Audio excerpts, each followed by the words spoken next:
We got a good one this weekend, guys. Live from Las Vegas, Leon Edwards is going to defend the welterweight UFC Championship against Colby Covington. And my partners at DraftKings have an incredible offer for all new customers signing up using the promo code Sonnen. New customers bet just $5 on any of this weekend's fights, and you're going to receive $150 in bonus bets instantly. You can even use your bonus bets in DraftKings same fight parlays for a shot at an even bigger payout. Combine multiple bets together within the same fight, including number of rounds and method of victory. Remember, DraftKings is the only place where you can bet same fight parlays. If sports betting is not yet available in your state, don't worry. You can still join in on all the fun with DraftKings Daily Fantasy. Download the DraftKings Sportsbook app right now. Sign up using my promo code Sonnen or just click on the link below.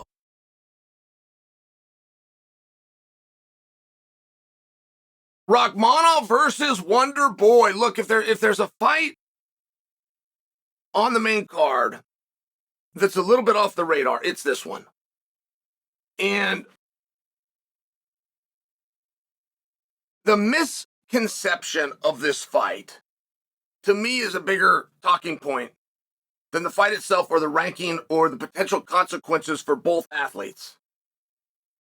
There is no fight on the main card that has the consequences of this one. Wonder Boy is on a path and a journey to a championship fight, and he has had a meaningful argument that dates all the way back to the night that Gilbert Burns fought Kamaru Usman. And Wonder Boy came out on Twitter, and it wasn't an aggressive call-out, but he did make a very fair point where he said, well, I'm the only guy in the top 5 that hasn't had a chance at Kamaru Usman yet, so I guess I'm next. And he did make a good point. He really did. And I share with you, whether you believe he can get that fight or not, right? Getting a title fight, there's a lot to it, right? There's a lot of twists and turns. Whether you believe he can get that or not, he's at least let us know what he wants. He at least lets us know his mindset. He at least has let us know at 39 years young what it is that gets him up and moves him forward. Now, I say that because if he suffers a defeat to Rakhmonov, the discussion of him finding himself in a title fight will end forever. That's a big consequence. That is a massive consequence. But now, let's look at Rakhmonov. Rakhmonov is in for the trickiest fight of his life. You don't get 2 cracks at Wonder Boy. You don't have somebody in the gym that fights like Wonder Boy. You don't have somebody you can pay and bring in that will simulate and behave like Wonder Boy. There's only one of him. He is a colossal pain in the ass to have to fight.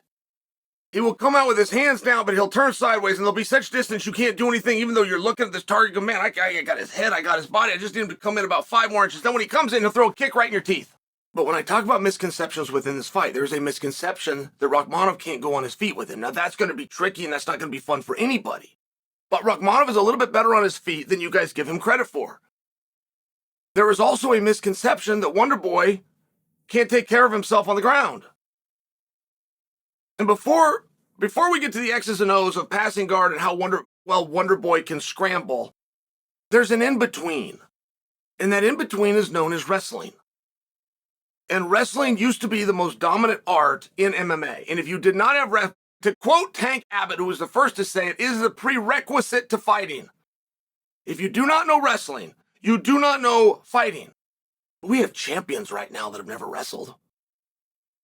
Israel Adesanya has never had a wrestling match, for example. Alex Pereira has never had a wrestling match, just for example. Francis Ngannou has never had a wrestling match, just for example. So, what used to be the art is now just one element. And the idea that somebody can go out and take Wonder Boy down over and over for 15 minutes, that has never been done before. Ask Tyron Woodley. As good and decorated as a wrestler as that division has ever had. Tyron Woodley has the same wrestling accomplishments that Colby Covington does, just to put that into perspective for you. And he had 10 rounds to do that to Wonder Boy, and it was a difficult thing to do. This is a very different fight than so many expect. When I go over to DraftKings and I see the spread on this, this spread was over. At one point, it was over 5-1 against Wonderboy. It's closed. It's tighter than that now, but it is still one of the biggest gaps on the main card. And I do understand the appreciation that you're attempting to show for Rakhmonov. I don't disagree with it. But the same way that Rakhmonov can do a little better on his feet than you're giving him credit for, Wonderboy can do a lot better on the ground than you're giving him credit for. And he's exponentially more difficult to get there. So if you do favor Wonderboy on the feet, it's very hard to see how you come to a 5-1 spread. And the consequences here really are quite massive.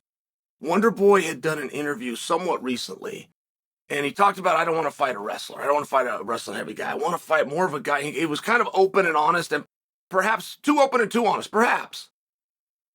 But it's not as though he doesn't know how to deal with that style. It's just not the style that he was preferring to fight, at least at the time that he gave that interview.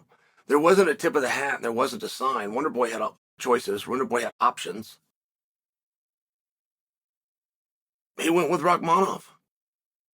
Interesting fight. It's a big fight. I lean towards Rakhmonov. If you want an official prediction, I lean towards Rakhmonov.